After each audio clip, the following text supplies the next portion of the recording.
இன்றைக்கி வந்து பாரதிஸ் கிச்சனில் என்ன ஸ்பெஷல்னு பார்த்தீங்கன்னா, இன்றைக்கி சிக்கன் பிரியாணி தாங்க ஸ்பெஷலு. ஹோட்டல் ஸ்டைலில் செய்ய போகிறோம். செம்ம டேஸ்ட்டாக இருக்கும். அதனால தான் வந்து நான் இன்றைக்கி வந்து தபராவில் எடுத்திருக்கேன். எப்பயுமே வந்து எனக்கு குக்கரில் தான் பண்ணுவேன். குக்கரில் பண்ணுற டேஸ்ட்டே பிடிக்கல. ஸோ அதனால தான் தபராவில் பண்ணுறேன்.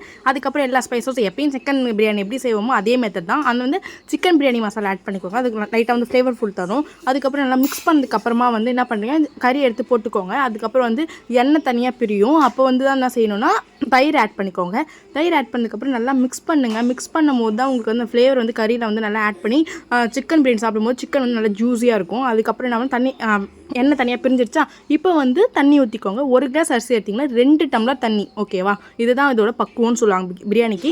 அதேமாதிரி சப்போஸ் நீங்கள் 2 கிளாஸ் வந்து அரிசி எடுத்துக்கிட்டிங்கன்னா அப்போ 4 கிளாஸ் தண்ணி ஊற்றணும். ஓகேவா? இப்போ வந்து பிரியாணி வந்து சூப்பராக ரெடி ஆகிடுச்சு. மறக்காமல் வாழை ஆட் பண்ணிக்கோங்க. பிரியாணி தம் போடும்போது அதுதான் செம்ம டேஸ்ட்டாக இருக்கும். உண்மையாக அல்டிமேட்டாக இருக்கும்.